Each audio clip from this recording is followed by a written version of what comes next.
ഞാനിപ്പോൾ ഇത് ചെയ്യാൻ, അതായത് ഈ ഡാനിയുടെയും പ്രേക്ഷകരുടെ എല്ലാം ക്വസ്റ്റ്യൻസ് ഒന്ന് സോർട്ട് ഔട്ട് ചെയ്തിട്ട് ഞാനിതിന് റിപ്ലൈ തരാമെന്ന് വിചാരിക്കുന്നത് എൻ്റെ മോന് വേണ്ടിയിട്ടാണിപ്പോൾ. It's me Dani. അപ്പം എനിക്ക് നിങ്ങളോട് കുറച്ച് കാര്യം സംസാരിക്കാൻ വേണ്ടിയാണ് ഞാൻ വന്നിരിക്കുന്നത്. ഈ ഇടയ്ക്ക് ഒരു ലൈവ് നമ്മൾ പോയായിരുന്നു.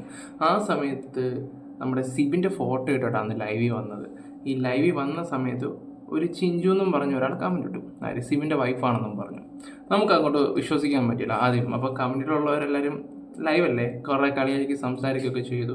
അവർ പറയുന്ന കേട്ട് ഫേസ്ബുക്കിൽ പോയി നോക്ക്, ഇൻസ്റ്റയിൽ പോയി നോക്ക്. അങ്ങനെ ഞങ്ങൾ ഓക്കെ പോയെല്ലാം നോക്കി കഴിഞ്ഞപ്പോൾ ഒറിജിനൽ ഐ ഡി. അപ്പോൾ അവർക്ക് കുറച്ച് കാര്യങ്ങൾ പറയാനുണ്ടെന്ന് ഇങ്ങനെ പറഞ്ഞു. ഓക്കെ, അങ്ങനെ ആയപ്പോഴത്തേക്കും ഞാനത് ഇൻസ്റ്റയിലും റിക്വസ്റ്റും കാര്യങ്ങളെല്ലാം അയച്ചു. അങ്ങനെ ഞങ്ങൾ കോൺടാക്ട് ചെയ്ത് സംസാരിക്കാൻ തുടങ്ങി. സംസാരിച്ചപ്പോഴാണ് 2012 മുതൽ 2021 വരെയുള്ള കാര്യങ്ങൾ അറിയുന്നത്. അതായത് ബിഗ് ബോസിൽ കണ്ട സിബനല്ല റിയൽ ലൈഫിൽ അദ്ദേഹം എന്താണ് എന്നുള്ള A to Z എവിഡൻസ് സഹിതം വിത്ത് അയാളുടെ വോയിസ് റെക്കോർഡ് കാര്യങ്ങൾ എല്ലാം ഇപ്പം നമ്മുടെ കയ്യിലുണ്ട്. ഇപ്പം എന്താ ഇതിപ്പോൾ ഏത് രീതിയിൽ പോകുന്നൊന്നും എനിക്കറിയത്തില്ല, പക്ഷേ എന്തും ഫേസ് ചെയ്യാൻ ഞാൻ റെഡിയാണ്. അപ്പോൾ അതിൻ്റെ A to Z കാര്യങ്ങൾ ഇപ്പോൾ എൻ്റെ കിടപ്പുണ്ട്. എൻ്റെ കയ്യിൽ മാത്രമല്ല, നാളെ ഇപ്പോൾ സപ്പോസ് ഇപ്പോൾ എനിക്കെന്തെങ്കിലും വല്ല സംഭവിക്കുകയാണെങ്കിൽ പോലും ഞാനത് ഭദ്രമായിട്ട് എത്തിക്കേണ്ടടുത്ത് എത്തിച്ചിട്ടുമുണ്ട് കറക്റ്റായിട്ട്. ഓക്കെ, അപ്പം ഇത് റിലേറ്റഡ് ആയിട്ട് ഞാൻ അങ്ങനെ വൈഫിനോടൊരു 10-28 ചോദ്യം ചോദിച്ചു. അപ്പം ഞാൻ ആ ചോദ്യം, അപ്പോൾ അവർ ഇവിടെ ഇല്ല, നാട്ടിലില്ല, അവർ സത്യത്തിൽ ബാംഗ്ലൂരാണ്. അപ്പോൾ കുഞ്ഞും അത് അവരുടെ അമ്മയും ഒക്കെ ആയിട്ട് അവർ ബാംഗ്ലൂരാണ്. അപ്പോൾ ഞാൻ കുറേ ചോദ്യങ്ങൾ ചോദിച്ചിട്ടുണ്ട്. അപ്പോൾ ഞാൻ പറഞ്ഞു നിങ്ങൾ അതിൻ്റെ വീഡിയോസും കാര്യങ്ങളൊക്കെ എനിക്ക് കറക്റ്റായിട്ട് ഇട്ട് തരണമെന്ന് പറഞ്ഞു. അപ്പോൾ അവരെല്ലാം എനിക്ക് ഇട്ട് തരാമെന്ന് പറഞ്ഞു. അങ്ങനെ അതൊരു 10-28 വീഡിയോ വന്നിട്ടുണ്ട്. അപ്പം ഞാൻ ചോദിച്ച ചോദ്യങ്ങളും അപ്പം അവർ തരുന്ന ആൻസറും ഓരോ A to Z കാര്യങ്ങൾ നമ്മളിവിടെ വെക്കുന്നുണ്ട്. ഇപ്പം ഈ ബിഗ് ബോസിൽ അഖിൽമാരാറ് സംസാരിക്കുന്നുണ്ട്, ഏഷ്യാനെറ്റുകാർ അദ്ദേഹത്തിന് അത് കൊടുത്തു, ഇത് കൊടുത്തു, മറ്റേ കൊടുത്തു, മറിച്ച് കൊടുത്തു, അദ്ദേഹത്തിന് ഇതാക്കി കളഞ്ഞു എന്നൊക്കെ പറയുന്നു. അതൊന്നും നമുക്കറിയത്തില്ല, നമ്മുടെ തെളിവും കാര്യങ്ങളൊന്നുമില്ല. അതിലൊരു ഷോയിലുള്ള ആൾക്കാരൊക്കെ ഇങ്ങനെ ചെയ്യുമോ എന്ന് എനിക്കറിയത്തില്ല. ചിലപ്പം ഡയറക്ടർമാർ അവർ ജയിക്കാൻ ഇവർ ജയിക്കാൻ അവർ പുറത്തുനിന്ന് പ്ലാൻ ചെയ്യും, അകത്തിട്ട് വട്ടം കറപ്പിക്കുമായിരിക്കും, അതെന്തോ. പക്ഷെ അകത്ത് കിടക്കുന്നവരെല്ലാം ജെന്യുവൻ ആയിട്ടുള്ള ആൾക്കാരാണ്. അങ്ങനെ ആകുമ്പം നിങ്ങൾക്കത് മനസ്സിലാക്കാം. അല്ലെങ്കിൽ പിന്നെ പ്ലാനിങ് കാര്യങ്ങളൊക്കെ ആണെങ്കിൽ മാരാർക്ക് കപ്പ് കിട്ടേണ്ട ആവശ്യമില്ലല്ലോ. എന്നാൽ പിന്നെ മാരാർക്ക് അത് കൊണ്ട് കൊടുത്താൽ പോരായിരുന്നു.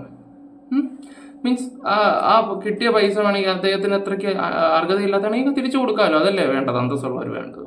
അപ്പോൾ അതിനെക്കുറിച്ചൊന്നും നമ്മൾ കൂടുതൽ സംസാരിക്കുന്നില്ല. ഞാൻ മാരാറിൻ്റെ ഒരു ഏറ്റവും വലിയൊരു ഫാൻ ബോയാണ്. മാരാറിൻ്റെ മാത്രമല്ല ഈ പറയുന്ന സിബിൻ്റെ. പക്ഷേ ആ ലൈഫ് സ്റ്റോറിയും പിന്നെ അയാളുടെ വോയിസും A to Z കാര്യങ്ങൾ കേട്ടതിന് ശേഷം എനിക്ക് എന്താ പറയണ്ടേ, ആ ഒരു ഇതിലോട്ട് വലിയ താല്പര്യമില്ല. പക്ഷേ ഇത് ജനങ്ങൾ അറിയണം.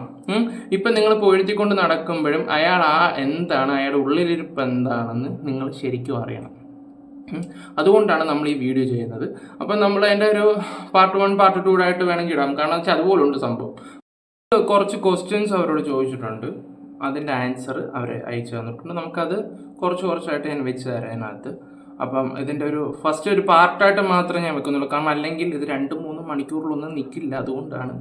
ഓക്കെ, അപ്പം നമുക്ക് കാണാം. എല്ലാവർക്കും നമസ്കാരം. എൻ്റെ പേര് ചിഞ്ചു. ഞാൻ സിബിൻ്റെ വൈഫാണ്. കുറച്ച് ദിവസത്തിന് മുന്നേ കുറച്ച് വീഡിയോസൊക്കെ കാണാനിടയായി. ഞാനിപ്പോൾ ബാംഗ്ലൂരാണ്. അപ്പം അത് കാരണം ഇവിടെ മലയാളം ചാനൽസൊന്നും അധികം കാണൽ കുറവാണ്. മലയാളം ചാനൽ എന്നല്ല, TV അധികം നമ്മൾ ഹോട്ട്സ്റ്റാറും കാര്യങ്ങളൊന്നും ഇൻസ്റ്റാൾഡ് അല്ല. അപ്പം ഒരുപാട് ഫ്രണ്ട്സ് ലിങ്ക്സൊക്കെ ഷെയർ ചെയ്തിട്ട് കുറച്ച് വീഡിയോസ് കാണാനിപ്പോൾ ഇടയായി. അത് കാരണമാണ് ഇപ്പോൾ ഒരു ലൈവ് ചെയ്യാമെന്ന് വിചാരിച്ചത്. അതുപോലെ ഡാനിയുടെ കുറച്ച് വീഡിയോസ് ഞാൻ കാണാനിടയായി. അതിൽ ഒരു പ്രാവശ്യം ചാറ്റിൽ ഇതുപോലെ കുറച്ച് മെസ്സേജസ് കാണാൻ ഇടയായി. അത് ഒരുപാട് ഇമോഷണലി എനിക്ക് ബ്രേക്ക് ഡൗൺ തന്നതാണ്. എനിക്ക് ഒരു 5 വർഷം പിറകിലേക്ക് ചിന്തിക്കേണ്ടിയൊക്കെ വന്നിട്ടുണ്ട്. ഒരുപാട് ഇഷ്യൂസ് ഉണ്ടായിട്ടുണ്ട്. ഞാനിപ്പോൾ ഇത് ചെയ്യാൻ, അതായത് ഈ ഡാനിയുടെയും പ്രേക്ഷകരുടെ എല്ലാം ക്വസ്റ്റ്യൻസ് ഒന്ന് സോർട്ട് ഔട്ട് ചെയ്തിട്ട് ഞാനിതിന് റിപ്ലൈ തരാമെന്ന് വിചാരിക്കുന്നത് എൻ്റെ മോന് വേണ്ടിയിട്ടാണിപ്പോൾ. മോനിപ്പോൾ 8 വയസ്സാണ്. ക്വസ്റ്റ്യൻസ് ഓരോന്നായിട്ട് ഞാൻ റിപ്ലൈ തരുന്നതാണ്. ഫസ്റ്റ് നമ്മൾ അവരുടെ ഇൻട്രൊഡക്ഷനും കാര്യങ്ങളൊക്കെയാണ് ചോദിച്ചേക്കുന്നത്. അപ്പോൾ നമുക്ക് അതിൻ്റെ വീഡിയോ ഒന്ന് കണ്ടു നോക്കാം. ആദ്യം തന്നെ സെൽഫ് ഇൻട്രൊഡക്ഷൻ എന്ന് പറയുമ്പോൾ ഞാനിവിടെ ബാംഗ്ലൂരാണ് സെറ്റിൽഡാണ്. ഇപ്പോൾ ഒരു 5 വർഷമായിട്ട് ബാംഗ്ലൂർ തന്നെയാണ്. ഞങ്ങൾ 2018 ബാംഗ്ലൂർ വന്നതാണ്. പിന്നെ തിരിച്ചു പോകാൻ കഴിഞ്ഞിട്ടില്ല നാട്ടിലേക്ക്. അത് ചില അതെ, ഈ കുറച്ച് മാറ്റേഴ്സൊക്കെ കാരണം തന്നെയാണ് തിരിച്ച് ട്രിവാൻഡ്രം പോകാൻ പറ്റാത്തത്. അതെല്ലാം അതിലേക്ക് ഞാൻ വരുന്നുണ്ട്. പിന്നെ ഞാനിവിടെ വർക്ക് ചെയ്യുവാണ്. ഒരു ക്വാളിറ്റി മാനേജർ ലെവലിലാണ് വർക്ക് ചെയ്യുന്നത്. സീമെൻസ് ബാംഗ്ലൂരാണ് വർക്ക് ചെയ്യുന്നത്. ഇവിടെ ഇപ്പം എൻ്റെ കൂടെ എൻ്റെ അമ്മയുണ്ട്, എൻ്റെ മോനുണ്ട്. മോൻ 8 വയസ്സാണ്. അമ്മയ്ക്ക് നല്ല ഏജ്ഡാണ്. അമ്മ 74 ഇയേഴ്സാണ്. എൻ്റെ അച്ഛൻ ട്രിവാൻഡ്രത്താണ്. ഞങ്ങൾക്ക് ട്രിവാൻഡ്രത്ത് അവിടെ ശ്രീകാര്യത്തൊരു വീടുണ്ട്. ശ്രീകാര്യം ലയോള സ്കൂളിൻ്റെയൊക്കെ അടുത്തായിട്ട് വരും.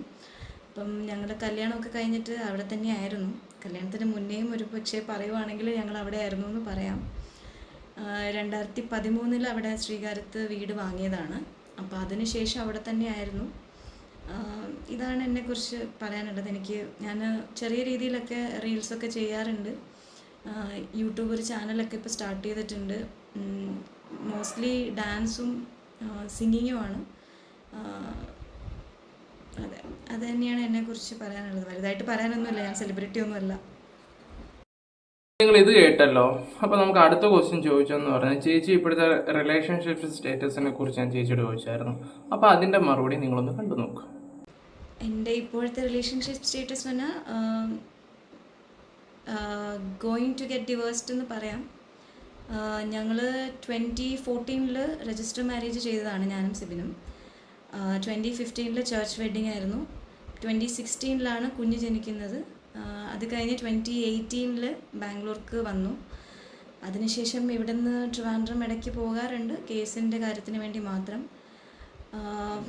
റിലേഷൻഷിപ്പ് സ്റ്റേറ്റസ് ഇതാണ്. ഇതുവരെ ഡിവേഴ്സ്ഡ് അല്ല. ഞങ്ങൾ ഒഫീഷ്യലി സെപ്പറേറ്റഡ് അല്ല. കേസ് ഇപ്പോഴും പൊയ്ക്കൊണ്ടിരിക്കുകയാണ്. കേസിൻ്റെ സ്റ്റേറ്റസ് എന്താണെന്നുള്ളതും പറയാം. അപ്പോൾ നിങ്ങൾ ഇതും കേട്ടാണല്ലോ. ഇതിൻ്റെ മറുപടി ഒന്നും ഞാൻ ഇപ്പോൾ തരുന്നില്ല. ഏറ്റവും അവസാനം നമുക്ക് ഇതിനെക്കുറിച്ച് സംസാരിക്കാം. പിന്നെ മൂന്നാമത്തെ ചോദ്യം എന്ന് പറഞ്ഞാൽ, സിബിൻ്റെ ഇപ്പോഴത്തെ റിലേഷൻഷിപ്പ് സ്റ്റേറ്റസിനെ പറ്റി എന്തെങ്കിലും അറിയാമെങ്കിൽ അതും കൂടെ ഒന്ന് പറയാമോ എന്ന് ചോദിച്ചിട്ടുണ്ട്. അപ്പോൾ ചേച്ചിയുടെ അതിൻ്റെ മറുപടിയും കൂടെ നിങ്ങളൊന്ന് കണ്ടുപോക്കുക. ഇപ്പോഴത്തെ റിലേഷൻഷിപ്പ് സ്റ്റേറ്റസ് ഒന്നും എനിക്കറിയില്ല. ഞാനുണ്ടായിരുന്ന സമയത്തുള്ള റിലേഷൻഷിപ്പ് സ്റ്റേറ്റസ് ആണെങ്കിൽ ഒരു 2019 ഒക്കെ കഴിയുമ്പോഴേക്കും പുള്ളിക്കൊരു ലിവ് ഇൻ റിലേഷൻഷിപ്പായി. ഞങ്ങൾ ബാംഗ്ലൂർ വന്ന ടൈമിൽ 2018 ആണോ 2019 ആണോ എന്ന് ഇപ്പോഴും അറിയില്ല. കാരണം ഞങ്ങൾ ബാംഗ്ലൂർ വന്നതിന് ശേഷം പുള്ളി വേറൊരു ലിവ് ഇൻ റിലേഷനിലായിരുന്നു. ഒരു മോഡലായിരുന്നു. കൂടുതൽ ഞാൻ അതിലേക്ക് ഡീറ്റെയിൽ ആയിട്ട് ആ കുട്ടിയുടെ പേരൊന്നും പറഞ്ഞ് ആ കുട്ടിയുടെ ഫ്യൂച്ചർ കളയാൻ താല്പര്യപ്പെടുന്നില്ല. പുള്ളിക്കാരി ഒരു സീരിയലിലൊക്കെ വന്നിട്ടുണ്ടായിരുന്നു. ഒരു ഇടയ്ക്കുള്ളൊരു സീരിയലാണത്. അതിലാണ് ആദ്യമായിട്ട് തല കാണിക്കുന്നത്. അപ്പോൾ ഇപ്പം അവർ ഒരുമിച്ചല്ല എന്നാണ് കേൾക്കുന്നത്. കാരണം ഞാൻ ഇടയ്ക്ക് എൻ്റെ കുറച്ച് ഞങ്ങൾക്ക് ഒത്തിരി മ്യൂച്വൽ ഫ്രണ്ട്സ് ഉണ്ടാവുമല്ലോ. അപ്പം അവർ വഴി അറിഞ്ഞു ഇതുപോലെ പുള്ളിക്കാരി വേറൊരു കൺട്രിയിലേക്ക് മൂവായി. ഇപ്പം അവർ തമ്മിൽ കോണ്ടാക്റ്റ് ഉണ്ടോ എന്നൊന്നും എനിക്കറിയില്ല. കോണ്ടാക്റ്റ് ഉണ്ടാവാനേ ചാൻസ് ഉള്ളൂ.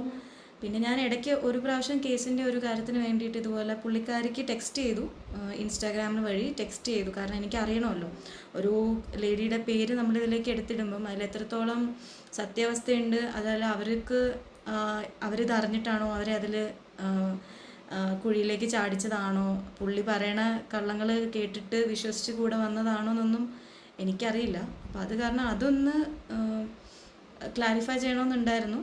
അപ്പോൾ അത് കാരണം ഞാൻ ഒരു പ്രാവശ്യം ടെക്സ്റ്റ് ചെയ്തിട്ടുണ്ട്. പക്ഷേ അതിൻ്റെ റെസ്പോൺസായിട്ട് എനിക്ക് കിട്ടിയത് പുള്ളി എനിക്ക് കുറേ ടെക്സ്റ്റ് മെസ്സേജ് ഇങ്ങോട്ട് അയക്കുകയോ ചെയ്തത്. അതായത് ഞങ്ങളിപ്പോഴും കോണ്ടാക്റ്റ് ഉണ്ട്, നീ എന്താ വിചാരിച്ചത്, ഞങ്ങൾ കോണ്ടാക്റ്റ് വിട്ട് പോയിട്ടുണ്ടെന്ന് വിചാരിച്ചോ, ഞങ്ങളിപ്പോഴും പഴയ പോലെ കോണ്ടാക്റ്റ് ഉണ്ട് എന്നൊക്കെ പറയുന്നുണ്ടായിരുന്നു. അപ്പം എനിക്കതിൽ ഇതൊന്നും എനിക്ക് ഇപ്പോഴും അറിയില്ല. ഇപ്പോഴത്തെ റിലേഷൻഷിപ്പ് സ്റ്റേറ്റസ് എനിക്ക് അധികം അറിയില്ല. അതൊന്നും എനിക്ക് അറിയേണ്ട കാര്യമില്ല. കാരണം ഞാനിപ്പോൾ പറഞ്ഞല്ലോ, ഞാനിപ്പോൾ ഇവിടെ ഇരിക്കുന്നത് എൻ്റെ മോന് വേണ്ടിയിട്ട് മാത്രമാണ്. We need justice.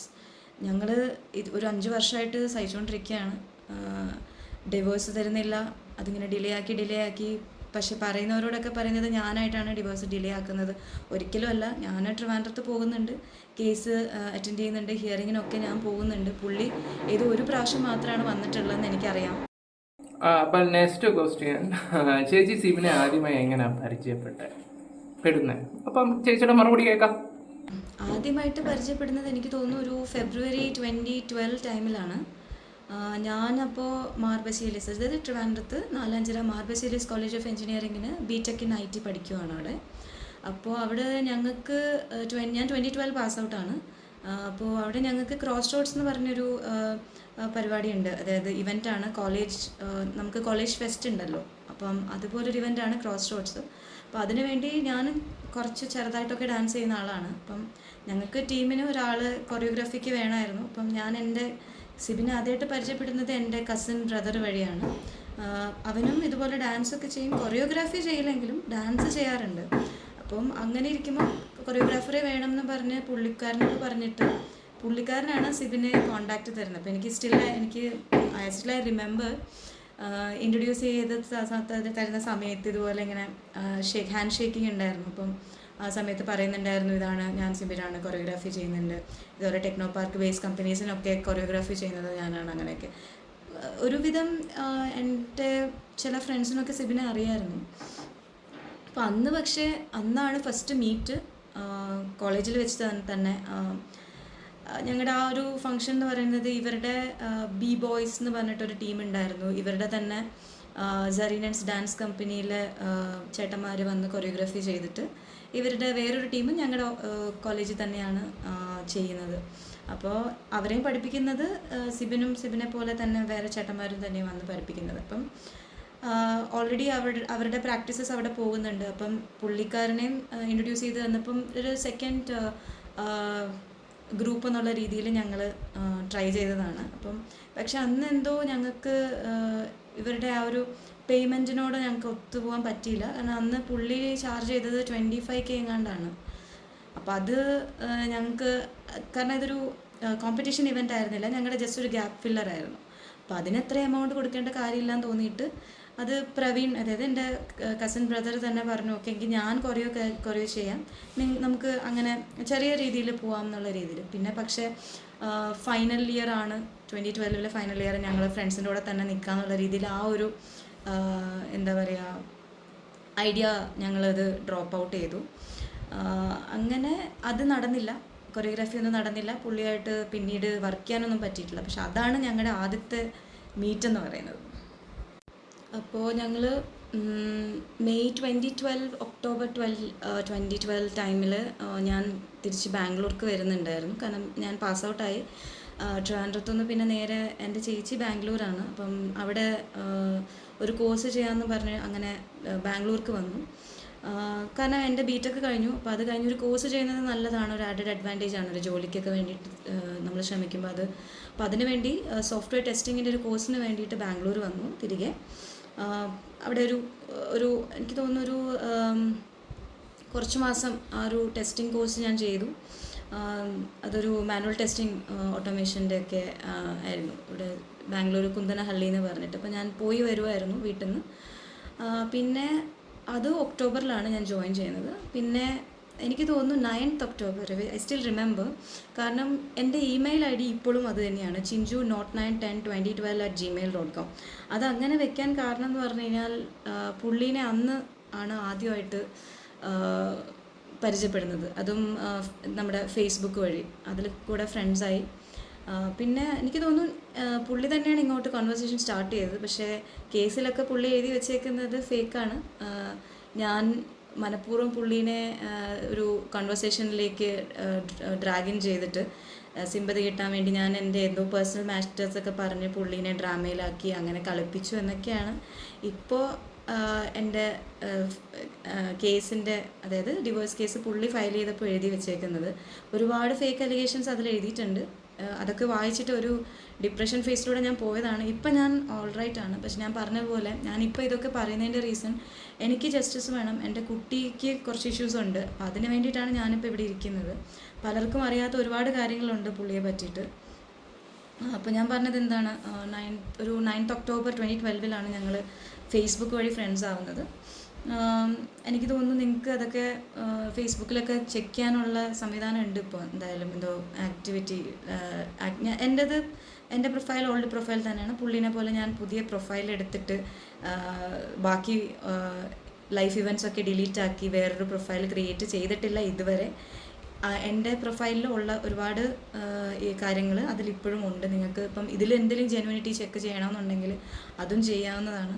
അതുപോലെ പുള്ളിയുടെ ഇപ്പം ഡീആക്ടിവേറ്റഡ് പ്രൊഫൈൽ ഉണ്ടെങ്കിൽ കൂടി ഇപ്പോൾ ഞാൻ ഫ്രണ്ട്സ് ആയിരുന്ന ടൈമിൽ എന്നോട് സംസാരിച്ച കാര്യങ്ങളൊക്കെ അതിൽ സ്റ്റില്ലുണ്ട്. കാരണം നമ്മൾ ഒരാളുടെ പേര് ടൈപ്പ് ചെയ്യുമ്പോഴത്തേക്കും ഇപ്പം സിബിൻ ബെഞ്ചമിൻ എന്ന് ടൈപ്പ് ചെയ്യുവാണെങ്കിൽ ബെഞ്ചമിൻ ആയിരുന്നില്ല, അതിന് മുന്നേ സിബിൻ രംഗൻ എന്നായിരുന്നു ഫേസ്ബുക്ക് പ്രൊഫൈലിലും നെയിം. അപ്പോൾ അത് ടൈപ്പ് ചെയ്ത് നോക്കിയാൽ നിങ്ങൾക്ക് ഇപ്പോൾ കാണുന്നത് ഫേസ്ബുക്ക് യൂസർ എന്നൊരു ഇതായിരിക്കാം. കാരണം കംപ്ലീറ്റ്ലി ആ പ്രൊഫൈൽ ഡിലീറ്റഡ് ആവില്ലല്ലോ ഇപ്പോൾ നമ്മൾ ഡീആക്ടിവേറ്റ് ചെയ്താലും.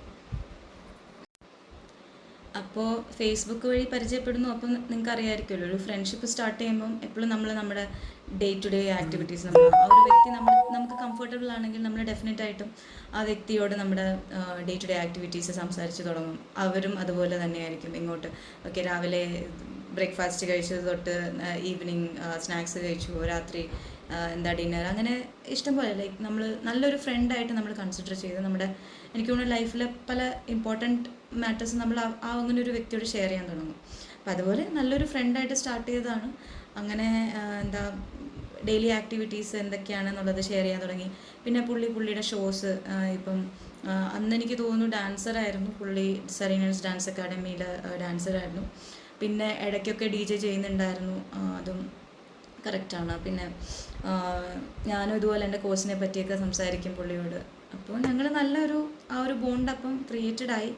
അന്ന് എനിക്ക് തോന്നിയതാവാം, പിന്നീട് അതെല്ലാം മാറി. ഞാൻ അതിലേക്ക് വരാം.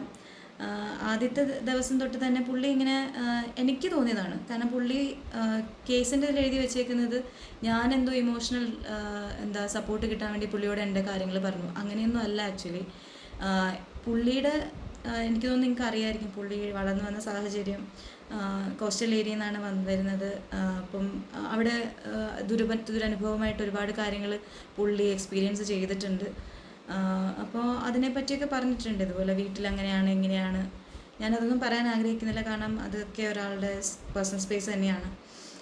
എന്നിരുന്നാലും ആർക്കെങ്കിലും അതിനെപ്പറ്റി എന്തെങ്കിലും അറിയണമെന്നുണ്ടെങ്കിൽ നിങ്ങൾക്ക് എന്നോട് പേഴ്സണലി ചോദിക്കാം. ഞാനിത് എന്തായാലും പുറത്തേക്ക് വിടുന്നില്ല.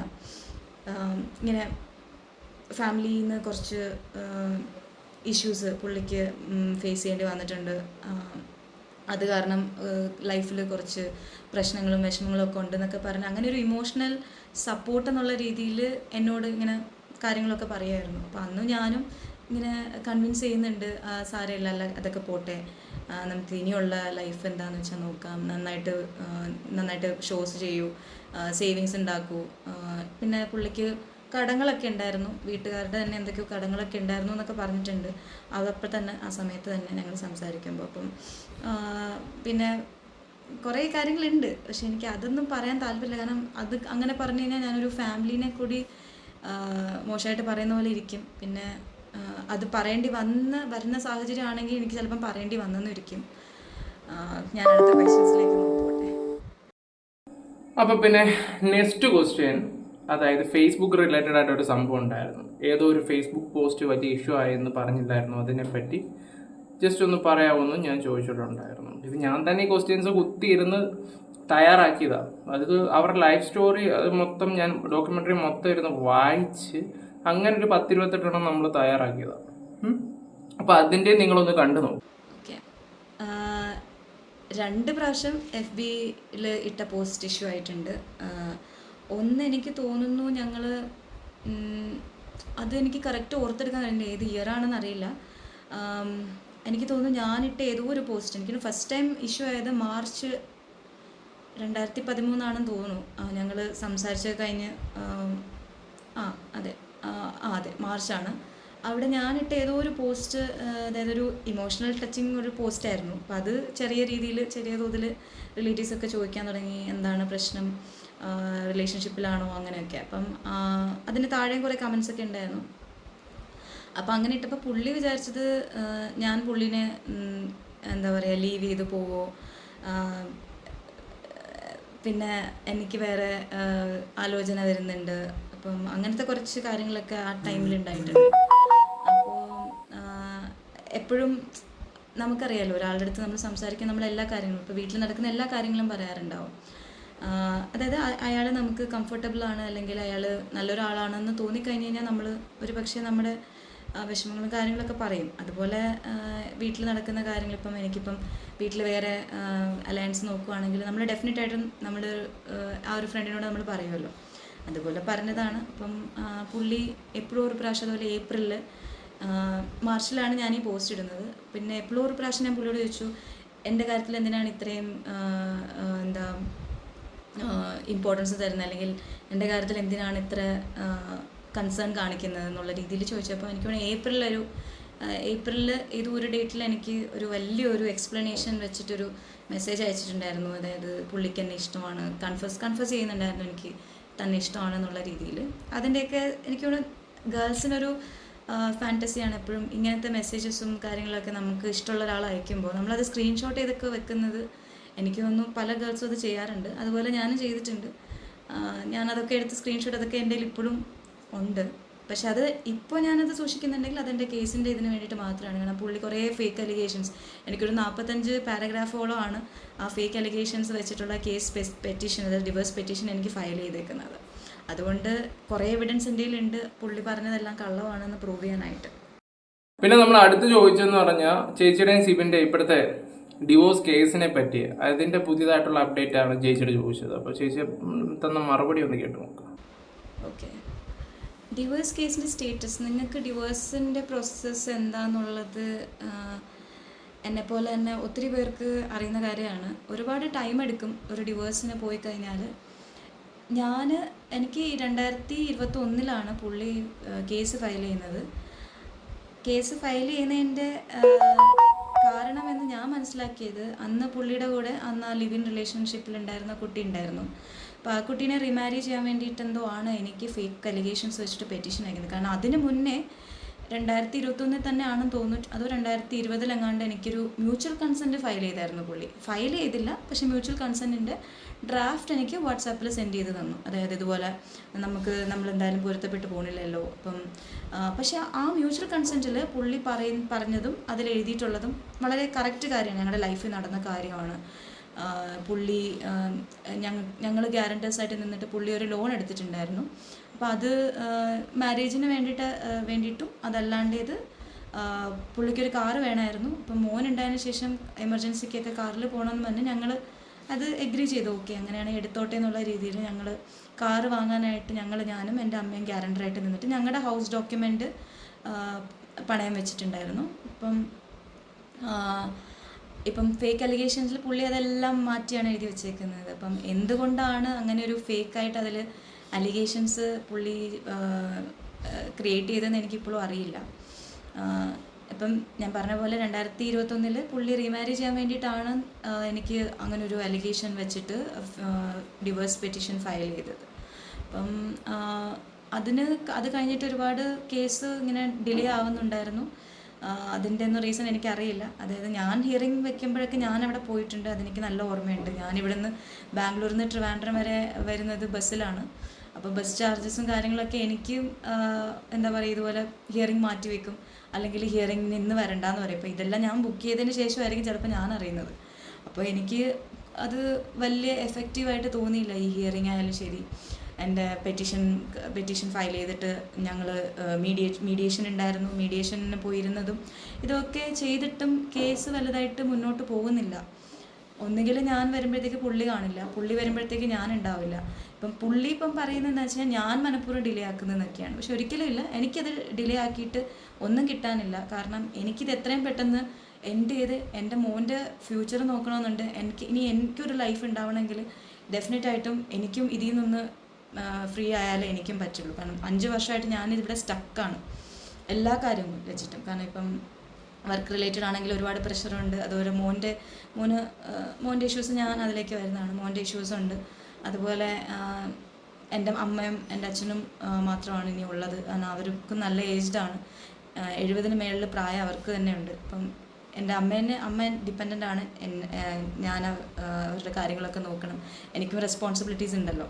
അപ്പം ഞാൻ അതുമൊക്കെ ചെയ്യുന്നുണ്ട്. അത് കാരണമാണ് ഞാൻ ഇത്രയും കാലം സൈലൻ്റായിട്ടിരുന്നത്. പക്ഷേ ഇനിയും സൈലൻ്റായിട്ട് ഇനിയും കുറേ വർഷങ്ങൾ കളയാമെന്ന് വെച്ച് കഴിഞ്ഞാൽ അത് ഞാൻ എന്നോടും എൻ്റെ മോനോടും ചെയ്യുന്നൊരു ക്രുവൽറ്റി ആയിരിക്കും. അപ്പം അതുകൊണ്ടും കൂടിയാണ് ഞാൻ ഇങ്ങനെ ഇത്രയും ക്വസ്റ്റ്യൻസൊക്കെ നിങ്ങൾ ആ ഒരു ഡാനിയുടെ ചാറ്റിൽ വന്നപ്പോഴത്തേക്കും നിങ്ങൾ ചോദിച്ചെങ്കിലും എനിക്കത് ഡീറ്റെയിൽ ആയിട്ട് പറയാൻ പറ്റില്ല. കാരണം ഒരുപാട് നമുക്ക് ടെക്സ്റ്റ് ചെയ്ത് പറയാനുള്ള കാര്യങ്ങളല്ല ഇതൊന്നും. കാരണം ഇത്രയും വർഷമായിട്ട് ഞാൻ എക്സ്പീരിയൻസ് ചെയ്ത് ഞാൻ സ്ട്രഗിൾ ചെയ്ത് വന്ന കാര്യങ്ങളാണ്. അപ്പോൾ ഒരു ലൈനറിലോ അല്ലെങ്കിൽ ഒരു വൺ സ്റ്റേറ്റ്മെൻറ്റ് കൊടുത്ത് അത് സ്റ്റോപ്പ് ചെയ്യാന്നുള്ളതിൽ ഞാൻ അതിലൊരു മീനിങ് ഫുൾ ആയിട്ട് കാണുന്നില്ല. പിന്നെ ചേച്ചിയും നമ്മുടെ സിബിൻ ചേട്ടനും തമ്മിൽ റിലേഷൻ ആയതിനെ കുറിച്ച് ചോദിച്ചായിരുന്നു. അതിൻ്റെയും നിങ്ങളൊന്ന് കേട്ട് നോക്കും. റിലേഷൻഷിപ്പിലായത് ഞാൻ പറഞ്ഞില്ലേ, ഇതുപോലെ ഒരു FB പോസ്റ്റ് ഞാൻ എപ്പോഴും ഒരു ഇമോഷണൽ ബേസിസിൽ എന്തോ ഞാൻ ഇട്ടിട്ടുണ്ടായിരുന്നു. എനിക്കിപ്പോൾ ഓർമ്മയില്ല, ഞാനത് ഒന്ന് നോക്കിയിട്ട് ഞാനത് ക്ലാരിഫൈ ചെയ്യാം കേട്ടോ. 2013 FB ഏതോ പോസ്റ്റാണ്. അപ്പോൾ അതിൻ്റെ താഴെ ഒരുപാട് എനിക്ക് റെസ്പോൺസസ് വന്നിട്ടുണ്ടായിരുന്നു. ശരിക്കും മറന്നു ഞാൻ പറഞ്ഞല്ലോ, ഇപ്പോൾ ഞാൻ 2012 ഞാൻ പാസ് ഔട്ടാണ്. അപ്പം ഡെഫിനറ്റായിട്ടും എൻ്റെ മാരേജിൻ്റെ കാര്യങ്ങളൊക്കെ വീട്ടിൽ നോക്കി തുടങ്ങും. അപ്പം ആ ഒരു പ്രഷർ കാണുമല്ലോ, നമുക്കൊരാളെ ഇഷ്ടമാണ്, പക്ഷേ വീട്ടിൽ അലയൻസ് നോക്കി തുടങ്ങുമ്പോഴത്തേക്ക് നമുക്ക് ടെൻഷനും കാര്യങ്ങളും ഉണ്ടാവുമല്ലോ. അപ്പോൾ അതുപോലെ എപ്പോഴും ഒരു ഇമോഷണൽ സ്റ്റേറ്റസ് ഇട്ടതാണ്. അപ്പോൾ വെരി നെക്സ്റ്റ് മന്ത് ഒരു ഏപ്രിലൊക്കെ ആയപ്പോഴേക്കും പുള്ളി ഇങ്ങനെ കൺഫസ് ചെയ്യാൻ തുടങ്ങി. അതായത് എനിക്ക് നീ ഇല്ലാതെ പറ്റില്ല. ഇപ്പം ഞാനിത് പറയുമ്പോഴത്തേക്ക് പുള്ളി വന്ന് ചിലപ്പം പറയുന്നുണ്ടാവും അങ്ങനെയൊന്നും ഉണ്ടായിട്ടില്ല, പക്ഷേ എൻ്റെ എവിഡൻസ് ഉണ്ട്. അതായത് പുള്ളി ഫുൾ ഒരു എക്സ്പ്ലനേഷൻ എനിക്ക് തന്നിട്ടുണ്ടായിരുന്നു. നമ്മൾ തമ്മിൽ ഒരുമിച്ച് ജീവിക്കുമ്പോഴാണ് അത് എല്ലാം ശരിയാവുള്ളൂ അങ്ങനെയൊക്കെ പറഞ്ഞിട്ട്. എനിക്ക് തോന്നുന്നു മാർച്ചിൽ, അതെ എനിക്ക് തോന്നുന്നു ഈ നെക്സ്റ്റ് ഇയർ ഞങ്ങൾ 2014 ഞങ്ങൾ രജിസ്റ്റർ മാരേജ് ചെയ്യുമായിരുന്നു, മാർച്ച് 19. അപ്പോൾ ഈ ഒരു കൺക്ലൂഷൻ, അതായത് ഈ രജിസ്റ്റർ മാരേജിലേക്കുള്ള കൺക്ലൂഷൻ എന്ന് പറയുന്നത് ഈ 1 ഇയർ ബാക്ക്, അതായത് മാർച്ച് 2013 നടന്ന കുറച്ച് ഇഷ്യൂസിൻ്റെ പേരിലാണ് അത് ഞങ്ങൾ രജിസ്റ്റർ മാരേജിലേക്ക് കൺക്ലൂഡ് ചെയ്തത്. പക്ഷെ മനസ്സിലാവും, നിങ്ങൾക്ക് ഊഹിച്ചെടുക്കാവുന്നതേ ഉള്ളൂ. അതായത് ഒരു റിലേഷൻഷിപ്പിലാണ്, നമ്മുടെ മൈൻഡിൽ ഒരാളെ ഇഷ്ടമാണെന്ന് നമുക്കറിയാം.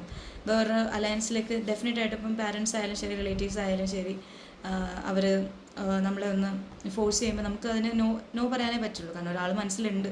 പിന്നെ പുള്ളി ജെന്യുവൻ ആണെന്ന് ഞാനും അന്ന് ഞാൻ വിശ്വസിച്ച് പോയി. പക്ഷേ അങ്ങനെയല്ലായിരുന്നു. പുള്ളി ഒരുപാട് ഇപ്പം ബിഗ് ബോസിൽ നല്ലൊരു ഗെയിം പ്ലെയർ ആയിരുന്നു, അതുപോലെ തന്നെയായിരുന്നു ലൈഫിലും. അപ്പോൾ അതുപോലെ എനിക്കൊരുപാട് ദുരനുഭവങ്ങൾ ഉണ്ടായിട്ടുണ്ട്. ഇല്ലയെന്നൊരിക്കലും ഞാൻ പറയില്ല.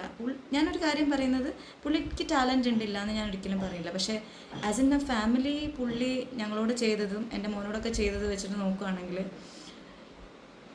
പുള്ളി ഒരു ഫാമിലി ലൈഫ് ഡിസേർവ് ചെയ്യുന്നില്ല. അതായത് എൻ്റെ ഫ്രണ്ട്സ് തന്നെ ഒരുപാട് തവണ എന്നോട് പറഞ്ഞിട്ടുണ്ട്, സിബിന് ഒരു ഫാമിലി മെറ്റീരിയൽ അല്ല, ഇതിൽ നിന്ന് ബാക്കൗട്ട് ചെയ്യാൻ, അതായത് റിലേഷൻഷിപ്പിൽ നിന്ന് ബാക്കൗട്ട് ചെയ്യാൻ പുള്ളിയുടെ തന്നെ അന്നത്തെ ഫ്രണ്ട്സ്, ഇപ്പം ആ ഫ്രണ്ട്സൊന്നും കൂടെ ഇല്ല. അപ്പം അന്ന് എൻ്റെയും പുള്ളിൻ്റെ റിലേഷൻഷിപ്പ് അറിയുന്ന ഒത്തിരി ഫ്രണ്ട്സ്, എനിക്കൊരു 12 ഫ്രണ്ട്സ്, ആൺകുട്ടികൾ തന്നെ ഒരു 12 പേരുണ്ടായിരുന്നു. ഞങ്ങൾക്ക് തോന്നുന്നു എപ്പം പുറത്ത് പോയാലും അവരൊക്കെ ഒരുമിച്ചാണ് ഞാൻ പോയിട്ടുള്ളത്. അപ്പോൾ എനിക്ക് തോന്നുന്നു എൻ്റെ ഫ്രണ്ട്സിനെക്കാട്ടി കൂടുതൽ പുള്ളിയുടെ ഫ്രണ്ട്സ് എൻ്റെ ഫ്രണ്ട്സായിട്ട് തന്നെ ഞാൻ എടുക്കുമായിരുന്നു ആ ടൈമിലൊക്കെ. അപ്പം റിലേഷൻഷിപ്പിലായത് ഇങ്ങനെയാണ്. ഏതോ നമുക്കറിയാമല്ലോ, ലവ് തോന്നാനായിട്ട് നമുക്കൊരു സെക്കൻഡ് മതി, അല്ലെങ്കിൽ ഒരു കണ്ണ് അടച്ച് തുറക്കുന്ന ആ ഒരു ടൈം ഉണ്ടാവുള്ളൂ. അപ്പം എപ്പോഴും ഒരു പ്രാവശ്യം ഞാൻ എന്നോട് തന്നെ ചോദിച്ചു, ഓക്കെ എന്തുകൊണ്ടാണ് ഞാൻ ഇത്രയും പുള്ളിക്ക് ഇമ്പോർട്ടൻസ് കൊടുക്കുന്ന ലൈഫിൽ. അങ്ങനെ വന്നപ്പോഴത്തേക്ക് തോന്നി, ഓക്കെ അതാണ് ലവ് എന്നുള്ളൊരു കാര്യമാണ് എന്നുള്ളത് മനസ്സിലായത്. അപ്പോൾ ഇതെല്ലാം, അതായത് ഞങ്ങൾ day to day activities share ചെയ്യുന്നതും, പിന്നെ എനിക്ക് തോന്നുന്നു എല്ലാത്തിനും സപ്പോർട്ടാണ്. ഒരു മെൻ്റൽ സപ്പോർട്ട് എന്നുള്ള രീതിയിൽ രണ്ടുപേരും അങ്ങോട്ടും ഇങ്ങോട്ടും നിന്നിട്ടുണ്ട് ആ ടൈമിലൊക്കെ. പിന്നീട് അങ്ങോട്ട് നടന്ന കാര്യങ്ങൾ ആലോചിക്കുമ്പോഴത്തേക്കും ഞാൻ എന്തിനാ അങ്ങനെ ചിന്തിച്ചു എന്നൊക്കെ എനിക്കിപ്പോൾ തോന്നിപ്പോകുന്നുണ്ട്. പക്ഷേ ഇനിയിപ്പോൾ പറഞ്ഞിട്ട് കാര്യമില്ല, അനുഭവിക്കാനുള്ളതെല്ലാം ഞാൻ തന്നെയാണ് അനുഭവിച്ചത്. പിന്നെ വല്യമ്മ വസ്തു മേടിച്ചതിനെ കുറിച്ചൊന്ന് ചോദിച്ചായിരുന്നു ആ കാര്യങ്ങൾ. അപ്പോൾ നിങ്ങൾ വിചാരിക്കും ഇവനെ, ഞാൻ ഇപ്പോഴും നിങ്ങളോട് പറയും, നമുക്കൊരു ഫുൾ ഡോക്യുമെൻറ്റ്സ് തന്നിട്ടുണ്ട്. അതിനകത്ത് 2012 തൊട്ട് 2021 വരെ അതിൻ്റെ മൊത്തം കാര്യങ്ങൾ നോക്കിയിട്ടാണ് നമ്മൾ ഈ ക്വസ്റ്റ്യൻ തയ്യാറാക്കി ചോദിച്ചത്. അവരെല്ലാത്തിനും ആൻസർ തന്നിട്ടുണ്ട്. അപ്പോൾ നമുക്ക് ആ വല്യമ്മയുടെ സംഭവം ചേച്ചി പറയുന്നത് കേട്ട് നോക്കാം നമുക്ക് സത്യത്തിൽ. ഓക്കെ, ഇത് 2013 ഒക്ടോബറിൽ നടക്കുന്ന കാര്യമാണ്. എനിക്ക് തോന്നുന്നു 5th October 2013 ഞങ്ങൾക്ക് ട്രിവാൻഡ്രത്ത് ആനേറയിൽ ഒരു 6 സെൻറ്റ് സ്ഥലം എൻ്റെ അമ്മയ്ക്ക് ഉണ്ടായിരുന്നു. അതായത് തൊട്ട് പുറകിലാണ് എൻ്റെ അമ്മയുടെ ചേച്ചി, അതായത് ഞാൻ വല്യമ്മ എന്ന് വിളിക്കുന്നവരെയാണ്. തൊട്ട് പുറകത്ത് തന്നെ അവർക്ക് കുറച്ച് സ്ഥലവും വലിയൊരു വീടും ഉണ്ട്. അതിന് മുന്നേ ആയിട്ട് ഞങ്ങളുടെ സ്ഥലം ഒരു 6 സെൻറ്റ് സ്ഥലം കിടപ്പുണ്ടായിരുന്നു. ആക്ച്വലി അവിടെ വീട് വെക്കാനായിരുന്നു പ്ലാനെങ്കിലും ഞങ്ങൾക്കത് ഡ്രോപ്പ് ചെയ്യേണ്ടി വന്നു ചില കാരണങ്ങൾ കൊണ്ട്. അപ്പം ഞങ്ങൾ എന്ത് ചെയ്തു എന്ന് വെച്ച് കഴിഞ്ഞാൽ ഈ 6 സെൻറ്റ് സ്ഥലം വിറ്റിട്ട്, അതായത് എന്തായാലും ഇനിയിപ്പോൾ എൻ്റെ കല്യാണം വരുമല്ലോ, അതുപോലെ എൻ്റെ ചേച്ചിക്കും ഷെയർ കൊടുക്കണം. എനിക്കൊരു ചേച്ചി ഉള്ളതാണ്. അപ്പോൾ ആ പുള്ളിക്കാരിക്കും ഷെയർ കൊടുക്കണം. അതുപോലെ എൻ്റെ കല്യാണം വരുന്നുണ്ട്, അപ്പോൾ അതിനായിട്ടുള്ള പ്രിപ്പറേഷൻസും കാര്യങ്ങളുമൊക്കെ ഇതിൽ നിന്നൊരു ഷെയർ വെച്ചിട്ടാണ് എൻ്റെ പാരൻസ് അതിനെ കണ്ടിരുന്നത്. അപ്പം ആ ടൈമിൽ ഞാനും സിബിനും റിലേഷനിലാണ്. അപ്പോൾ ഞങ്ങൾ എന്താ ചെയ്തതെന്ന് വെച്ച് കഴിഞ്ഞാൽ എൻ്റെ അമ്മയ്ക്ക് 6 സെൻറ്റ് സ്ഥലം വിറ്റു. 6 സെൻറ്റിന് 10 ലക്ഷം വെച്ചിട്ടാണ്, അതായത് 60 ലക്ഷമാണ് കിട്ടിയത്.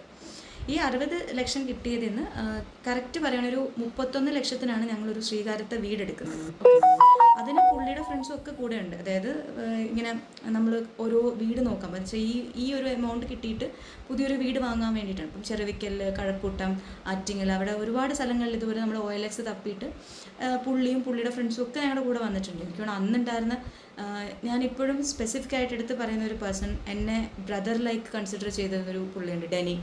പണ്ട് എനിക്ക് തോന്നുന്നു രംഗ് ഡാൻസ് ഓഫ് അക്കാഡമി എന്ന് പറഞ്ഞ സിബിൻ സ്റ്റാർട്ട് ചെയ്ത ഒരു വേളിയിൽ തന്നെ ഒരു ഇതുണ്ടായിരുന്നു. അപ്പോൾ അവിടെ ഇവർ രണ്ടുപേരാണ് അവിടെ ഫേമസ്, അതായത് ഡെനി രംഗും സിബിൻ രംഗും. അപ്പം നിങ്ങൾ മനസ്സിലാക്കണം എത്രത്തോളം എന്താ പറയുക ഒരു ബോണ്ടിങ് ആയിരുന്നു അവർ തമ്മിലുണ്ടായിരുന്നത്.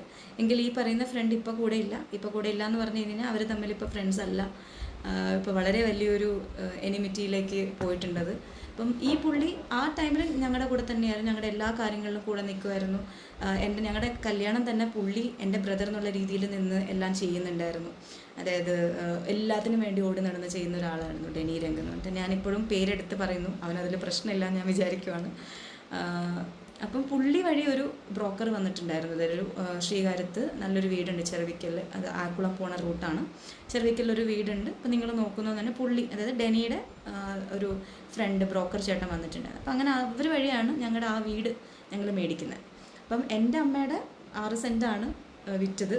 അപ്പം ഇപ്പം കേസ് പെറ്റീഷനിൽ പുള്ളി എഴുതിയിരിക്കുന്നത് പുള്ളി ഞങ്ങൾക്ക് 30 ലക്ഷം തന്നു, ഞങ്ങൾ ആ വീട് മേടിച്ചു എന്നൊക്കെയാണ്. പക്ഷേ ഇതിനൊക്കെ വാലിഡ് എവിഡൻസ് ഉണ്ട്. കാരണം എൻ്റെ വല്യമ്മയുടെ അതായത് വല്യമ്മയുടെ വല്യമ്മ വാങ്ങിയത്, അതായത് ഞങ്ങളുടെ പ്രോപ്പർട്ടി വല്യമ്മ വാങ്ങിയത് വല്യമ്മയുടെ ഹസ്ബൻഡിന് പോത്തങ്കോട് കുറച്ച് സ്ഥലമുണ്ടായിരുന്നു. അങ്ങനെ അത് അവർ വിറ്റിട്ട് ആ ക്യാഷിനാണ് ഞങ്ങൾക്ക് തരുന്നത്. ഓക്കെ, അപ്പോൾ ഞങ്ങൾക്ക് തരുമ്പോഴത്തേക്കും വെരി നെക്സ്റ്റ് ഡേ, അതായത് ഞങ്ങൾക്ക് ആ ക്യാഷ് തന്നിട്ട് വെരി നെക്സ്റ്റ് ഡേ ആണ് ഞങ്ങൾ ഈ പറയുന്ന ചെറുവിക്കൽ വീട് ഞങ്ങൾ വാങ്ങുന്നത്. അപ്പോൾ ഡെഫിനറ്റായിട്ട് ഞങ്ങളുടെ സോഴ്സ് അല്ലെങ്കിൽ ക്യാഷിൻ്റെ സോഴ്സ് എന്ന് പറയുന്നത് ഈ കിട്ടുന്ന മണിയാണ്. ഓക്കെ, അല്ലാതെ സിബിൻ ഇത് കേസിലൊക്കെ പറയുന്ന പോലെ ഞങ്ങൾ ഒരിക്കലും സിബിനെ പറ്റിച്ച് ക്യാഷ് എടുത്തിട്ടോ അങ്ങനെയൊന്നും ഉണ്ടായില്ല. സിബിൻ അന്ന് എനിക്ക് തോന്നുന്നു സോഴ്സ് ഓഫ് ഇൻകം നിങ്ങൾക്ക് ഒരു പക്ഷേ ചോദിച്ചു കഴിഞ്ഞാൽ അറിയാൻ പറ്റും. പുള്ളിയുടെ സ്റ്റേറ്റ്മെൻ്റ് ഒക്കെ ബാങ്ക് സ്റ്റേറ്റ്മെൻറ്റ് എടുത്താൽ മനസ്സിലാവും അന്നൊക്കെ എത്രയായിരുന്നു പുള്ളിക്ക് ഒരു പേയ്മെൻ്റ് എന്നുള്ള രീതി കിട്ടിക്കൊണ്ടിരുന്നത്. പക്ഷേ ഇപ്പം ഒരു പക്ഷേ നിങ്ങൾക്കറിയാവുന്ന സിബിനെ അല്ല എനിക്ക് അന്നറിയാവുന്നത്. അന്ന് 0 നിന്ന് തുടങ്ങുന്ന സിബിനെയാണ് ഞാൻ കണ്ടിട്ടുള്ളത്. അതുപോലെ വിഷമിച്ചിരിക്കുമ്പോഴത്തേക്കും ഞാൻ ഒരുപാട് സപ്പോർട്ട് പുള്ളിക്ക് കൊടുത്തിട്ടുണ്ട്. ഇല്ലയെന്ന് ഒരിക്കലും പുള്ളി പറയില്ല എന്നാണ് ഞാൻ വിശ്വസിക്കുന്നത്. അപ്പോൾ അതുപോലെ ഞങ്ങൾ ആ വീട് മേടിച്ചു ചെറുവിക്കലിൽ. പിന്നെ ഞങ്ങൾ എന്താ ചെയ്തതെന്ന് വെച്ച് കഴിഞ്ഞാൽ എഴുത്തുകൂലി, ആധാരം, അങ്ങനെ കുറേ കാര്യങ്ങൾ ഞങ്ങൾക്ക് ക്യാഷ് പോകുമല്ലോ, ഇതെല്ലാം ആ അമ്മയുടെ എമൗണ്ടിൽ നിന്ന് തന്നെയാണ് പോകുന്നത്. പിന്നെ ഞങ്ങൾക്ക് പറ്റിയൊരു അബദ്ധം എന്ന് പറഞ്ഞു കഴിഞ്ഞാൽ ഈ ബാക്കി ഉണ്ടായിരുന്നൊരു എമൗണ്ട് റിമൈനിങ് ഒരു 6,56,000 എങ്ങാണ്ട് കയ്യിലുണ്ടായിരുന്നു. അപ്പോൾ അത് സിബിൻ്റെ കയ്യിലാണ് ഞങ്ങൾ കൊടുക്കുന്നത്. എന്നിട്ട് എനിക്ക് ഇപ്പോഴും ഓർമ്മയുണ്ട്, അമ്മയ്ക്കൊരു 5,000 കൊടുത്ത് എനിക്കൊരു 1,000-ഉം പിന്നെ പുള്ളിക്ക് ഒരു ചെറിയൊരു എമൗണ്ട് അതിൽ നിന്ന് ഒരു 5,000 സംതിങ് എടുത്തിട്ടുണ്ടായിരുന്നു.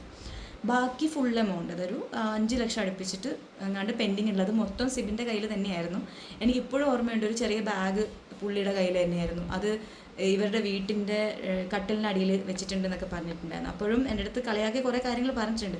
അടിയിലിരിക്കുന്ന ക്യാഷാണെന്ന് വീട്ടുകാർക്ക് അറിയില്ല. പിന്നെ വീട് കണ്ടു, ഇഷ്ടമായി.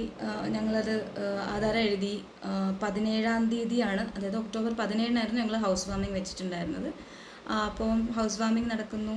ഞങ്ങൾ എന്നിട്ട് എനിക്കിപ്പോൾ ഓർമ്മയുള്ളത് ഈവനിങ്ങിൽ തന്നെ അന്ന് തന്നെ, അതായത് 17-ാം തീയതി തന്നെ എനിക്കൊരു 2 വീലർ വാങ്ങി, ഹീറോ ഹോണ്ട പ്ലഷർ. പുള്ളിക്കൊരു ചെറിയ ബൈക്ക് ഉണ്ടായിരുന്നു, ഒരു സെക്കൻഡ് ഹാൻഡ് ബൈക്ക് ഉണ്ടാവും എടുത്തിട്ട്. അപ്പോൾ എനിക്കിപ്പോൾ ഓർമ്മയുണ്ട് 98 ആണ് അതിൻ്റെ നമ്പർ. അപ്പോൾ അതിന് മാച്ചിങ് ആയിട്ട് ഞാനും എൻ്റെ 2 വീലറിൻ്റെ ഇത് 98 എന്ന് എടുത്തിട്ടുണ്ട്. അപ്പോൾ അതെനിക്ക് ഓർമ്മയുണ്ട്. എനിക്കൊരു 50K എങ്ങാണ്ടായിട്ടുണ്ട് 2 വീലർ വാങ്ങിയ ടൈമിൽ. ഞാൻ പറഞ്ഞല്ലോ, നമ്മൾ ഈ റിലേഷൻഷിപ്പിലാവുമ്പോഴത്തേക്ക് നമ്മളൊരു സ്വപ്ന ലോകത്തായിരിക്കും. അതുകൊണ്ടാണ് ഇപ്പോൾ എല്ലാവരും ആർക്കും ഇതെന്ത് ചൈൽഡിഷാണ്, ഓക്കെ പുള്ളിക്ക് 98 ഉണ്ട്, നീ എന്തിനാണ് 98 എടുക്കുന്നത്, അതൊരു അങ്ങനെ തോന്നിയെടുത്താണ്. രണ്ടുപേരുടെയും ബൈക്കിൻ്റെ നമ്പർ 98 ആയിക്കോട്ടെ എന്ന് വെച്ചിട്ട്. അപ്പോൾ അതൊക്കെ നിങ്ങൾ എനിക്ക് തോന്നുന്നു ഫേസ്ബുക്കിൽ നോക്കിയാൽ കിട്ടും. ലൈഫ് ഇവൻ്റ് എന്ന് പറഞ്ഞിട്ട് ഞാൻ എപ്പോഴും ആഡ് ചെയ്തിട്ടുണ്ട്, ബോട്ട 2 വീലർ എന്നൊക്കെ പറഞ്ഞിട്ട്. ഇതൊക്കെ അറിയാം ചൈൽഡിഷാണ്, ആ സമയത്ത് ഇതൊക്കെ ചൈൽഡിഷാണ്. ഇപ്പോൾ ആലോചിക്കുമ്പോൾ നമുക്ക് ചിരി വരും ഇങ്ങനെയൊക്കെ ചെയ്തിട്ടുണ്ടോ എന്നുള്ളത്. പിന്നെ റിമൈനിങ് ഞാൻ പറഞ്ഞല്ലോ, പുള്ളിക്ക് കുറച്ച് കടം ഉണ്ടായിരുന്നു. അപ്പോൾ ആ കടം തീർക്കാനായിട്ട് കുറച്ച് ലാക്സ് പുള്ളിക്ക് കൊടുത്തു. അത് എക്സാക്റ്റ് എത്ര എമൗണ്ട് എന്നൊക്കെ ഉള്ളത് ഞാൻ പറയാം. പുള്ളിയുടെ വീട്ടുകാരെടുത്ത് കുറച്ച് ലോൺ ഉണ്ടായിരുന്നു. എൻ്റെ അടുത്ത് പറഞ്ഞിട്ടുള്ളത് കുറച്ച് പേരുടെ അടുത്തുനിന്ന് ഗോൾഡ് അങ്ങനെ പണയം വെച്ചിട്ട് കുറച്ച് ബാധ്യതകളുണ്ട്, പിന്നെ ബാങ്കിൽ എന്തോ ലോൺ അടയ്ക്കാനുണ്ട്. അപ്പോൾ ഇതൊക്കെയാണ് ഞങ്ങളോട് പറഞ്ഞിട്ടിരിക്കുന്നത്. അപ്പം എൻ്റെ അമ്മയെന്ന് പറഞ്ഞു കഴിഞ്ഞാൽ, ഞാനിപ്പോൾ റിലേഷനിലാണ്, എൻ്റെ അമ്മ സ്വന്തം മോനെ പോലെയാണ് പുള്ളീനെ കാണുന്നത്.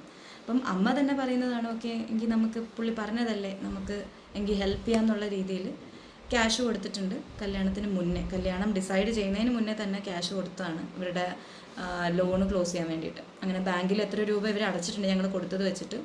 അപ്പം അത് പുള്ളി ഓക്കെ ആക്കിയിട്ടുണ്ട്. അത് ചെറിയ എമൗണ്ട് എത്രയാണ് കൊടുത്തത്, 2 ലക്ഷം എങ്ങാണ്ടാണ് തോന്നുന്നു. പിന്നെ ഇത്രയും നാളും റിയാക്ട് ചെയ്യാത്ത ചേച്ചി എന്തുകൊണ്ട് ഇപ്പം റിയാക്ട് ചെയ്തു? അതെല്ലാവരും ചോദിച്ച ചോദ്യമാണ് അന്നത്തെ ലൈവിൽ വന്ന സമയത്ത്. മറുപടി കേട്ട് നോക്കാം. ഇത്രയും നാൾ ഞാൻ റിയാക്ട് ചെയ്തില്ല എന്നുള്ളതല്ല, ഞാൻ റിയാക്ട് ചെയ്യാൻ ഒരുങ്ങുമ്പോഴൊക്കെ ഇവരുടെ ഫ്രണ്ട്സ് ആരെങ്കിലും വിളിച്ചിട്ട് പറയും, ഇതുപോലെ നമുക്ക് ഒരു സേഫർ സൈഡിൽ നിന്ന് സംസാരിച്ച് ഇതിനൊരു പരിഹാരം കണ്ടെത്താമെന്നുള്ള രീതിയിൽ പറഞ്ഞ് അത് ഇത്രത്തോളം കൊണ്ടെത്തിച്ചു. ഇപ്പം എനിക്ക് തോന്നുന്നു, ഞാൻ ഇന്ന് ഡാനിയുടെ ക്വസ്റ്റ്യൻസിനെല്ലാം ആൻസർ ചെയ്യും എന്നുള്ളത് അറിയാവുന്ന കുറച്ച് പേരുണ്ട്. അവരെനിക്ക് ഇന്നലെ രാത്രിയിലും, അതായത് ഒരു 1:30-2 മണിക്കും മെസ്സേജ് അയച്ചത് ഇതാണ്, അറിയാം ചിഞ്ചു ഒരുപാട് സ്ട്രഗിൾസ് കൂടെ പോയിട്ടുണ്ടെന്ന് അറിയാം, പക്ഷേ എന്നിരുന്നാലും നമുക്ക് സോഷ്യൽ മീഡിയയിൽ പോകേണ്ട കാര്യമുണ്ടോ? കാരണം ഇത് പറയുന്നത് പുള്ളിയുടെ ഫ്രണ്ടാണ്, ഞാൻ എൻ്റെ ഫ്രണ്ടിനെ പോലെ കരുതുന്നുണ്ടായിരുന്നു. പക്ഷേ ഇത്രയും കാലം അവർക്ക് ഇതിനെപ്പറ്റിയൊന്നും അറിയണ്ടായിരുന്നു, എൻ്റെ മോൻ്റെ കാര്യമൊന്നും അറിയണ്ടായിരുന്നു. ബർത്ത്ഡേ വരുമ്പോൾ മാത്രം പോസ്റ്റ് കണ്ടിട്ട് ഹാപ്പി ബർത്ത്ഡേ റയാനോ അല്ലെങ്കിൽ അങ്ങനെ ഇടുന്നവരല്ല ഒരു ഫ്രണ്ടെന്ന് ഞാൻ വിചാരിക്കുന്നത്. നമ്മുടെ കൂടെ നമ്മുടെ പ്രശ്നങ്ങൾ അറിഞ്ഞ് നമ്മൾക്ക് മെൻ്റൽ സപ്പോർട്ട്, ഞാൻ ഫിനാൻഷ്യൽ സപ്പോർട്ടൊന്നും ഒരിക്കലും ആളുടെ കയ്യിൽ നിന്നൊന്നും പ്രതീക്ഷിക്കുന്നില്ല. ഒരു മെൻ്റൽ സപ്പോർട്ട് എന്ന് പറയുന്ന നമ്മുടെ കൂടെ ഫ്രണ്ട്സ് ഉണ്ടെങ്കിൽ, എനിക്ക് ഒരുപാട് നല്ല ഫ്രണ്ട്സ് ഉണ്ട്. അവർ കൂടെ ഉള്ളത് കൊണ്ട് കാരണം തന്നെയാണ് ഞാനിപ്പോഴും സർവൈവ് ചെയ്യുന്നത്. ഞാൻ വളരെ വൃത്തികെട്ട ഒരു സിറ്റുവേഷനിൽ കൂടെ കടന്നു പോയിട്ടുണ്ട്, ഡിപ്രഷൻ സ്റ്റേജിൽ പോയിട്ടുണ്ട്. ഞാനിപ്പോൾ ചിരിച്ചിവിടെ ഇരിക്കുന്നെങ്കിലും ഞാൻ അനുഭവിച്ചിട്ടുള്ളതെന്ന് പറയുമ്പം അതൊരു എക്സ്പ്ലനേഷന് പുറമെ നിന്ന് നോക്കുവാണെങ്കിൽ അതൊരു എന്നെ സംബന്ധിച്ചിടത്തോളം അത് വലിയ കാര്യം തന്നെയാണ്. ഞാൻ ഇത്രത്തോളം സർവൈവ് ചെയ്തു എന്നുള്ളത് തന്നെ എനിക്ക് വലിയ കാര്യമാണ്. അപ്പം ഇന്നലെ എനിക്ക് മെസ്സേജ് അയക്കുന്നുണ്ടായിരുന്നു, ഇതുപോലെ ആലോചിച്ചിട്ട് നമുക്ക് ഒരു ഫെയർ ടോക്ക് നടത്താമെന്നൊക്കെ. ഇപ്പം ഇനി ഒരു ഫെയർ ടോക്ക് നടത്തിയതുകൊണ്ട് ഉപയോഗമുണ്ടോ എന്ന് എനിക്കറിയില്ല. കാരണം എൻ്റെ 5 ഇയേഴ്സ്, എൻ്റെ 5 ഇയേഴ്സാണ് പോയത്, എൻ്റെ കുഞ്ഞിൻ്റെയും 5 ഇയേഴ്സാണ് പോയത്. ഇപ്പോഴും അവൻ എഡ്യൂക്കേഷൻ സ്റ്റാർട്ടഡ് അല്ല, സ്റ്റിൽ അവൻ തെറപ്പീസിന് പോയിക്കൊണ്ടിരിക്കുകയാണ്. അതിലേക്ക് ഞാൻ വരാം, അതെനിക്ക് എക്സ്പ്ലെയിൻ ചെയ്യാനാണെങ്കിൽ ഒരുപാടുണ്ട്. അപ്പോൾ അതിവിടെ ഒരു ക്വസ്റ്റ്യൻ ഞാൻ കണ്ടു, അതുകൊണ്ടാണ് ഞാൻ ആ ക്വസ്റ്റ്യന് റിപ്ലൈ ആയിട്ട് തരാമെന്ന് വിചാരിച്ചിരിക്കുന്നത്. അപ്പോൾ ഗൈസ്, നമ്മളൊരു 10 ക്വസ്റ്റ്യൻ മാത്രം ഇതിപ്പോൾ കഴിഞ്ഞേക്കുന്നത്. ഇനി കിടപ്പുണ്ട്, ഒരു 10-18 കൂടെ കിടപ്പുണ്ട്. അതൊക്കെ മെയിനായിട്ടുള്ള കാര്യങ്ങളാണ്. നിങ്ങൾക്ക് ഇത് എത്രമാത്രം ആൾക്കാർ ഇത് കാണും, ഇത് എവിടെ എത്തും എന്ന് എനിക്കറിയത്തില്ല, നെഗറ്റീവ് പോസിറ്റീവ് എന്തോ ആയിക്കോട്ടെ. പക്ഷേ ഞാനത് ഫുൾ കാര്യങ്ങൾ 2 ദിവസം കൊണ്ടിരുന്ന് മൊത്തം ഇരുന്ന് പഠിച്ചിട്ടാണ് ഈ സംസാരിക്കുന്നത്. ഞാൻ ഈ ഒരു പഠിത്തം എൻ്റെ ജീവിതത്തിൽ പഠിച്ചായിരുന്നെങ്കിൽ ഇന്ന് ഇവിടെ ഇരിക്കേണ്ട ആവശ്യമില്ലായിരുന്നു സത്യത്തിലാണ്. അപ്പം ഞാൻ പറയാൻ വന്ന മെയിൻ കാര്യം എന്ന് പറഞ്ഞാൽ, അത് വോയിസ് ഉൾപ്പെടെ ഞാൻ കേട്ടിട്ടുണ്ട്. ഇതൊക്കെ കേട്ട് കഴിഞ്ഞാൽ എടുത്ത് ഈ ബിഗ് ബോസിൽ കാണുന്ന ഒരു മനുഷ്യനെ അല്ല സത്യത്തെ അദ്ദേഹം. ഇതൊന്നും അല്ല, ആളുടെ കുറേ കാര്യങ്ങൾ ഒളിഞ്ഞിരിപ്പുണ്ട്. അത് ഞാൻ സീരിയസ് ആയിട്ട് പറയുകയാണ്. ബിഗ് ബോസിൽ വന്നിട്ട് ഡിബേറ്റ് ഉണ്ടായിരുന്നല്ലോ ജാസ്മിനുമായിട്ടുള്ള, അത് എന്തോ അവള് കുറച്ച് നേരം ഇരുന്ന് മെഴുകട്ടെയെന്ന്. അതുപോലെ ചേട്ടൻ ഈ വീഡിയോ ആണെങ്കിലും ചേട്ടൻ ഇരുന്ന് മെഴുകി തുടങ്ങിക്കോ, ബാക്കി കാര്യം ഞങ്ങൾ ചെയ്തോളാം. അപ്പോൾ നമ്മുടെ ചാനൽ ഇഷ്ടപ്പെട്ടെങ്കിൽ എല്ലാവരും ഒന്ന് സബ് ചെയ്തേരെ. എന്തായാലും അടുത്ത പണിയായിട്ട് ഞാനിപ്പോൾ വരാം. ബൈ.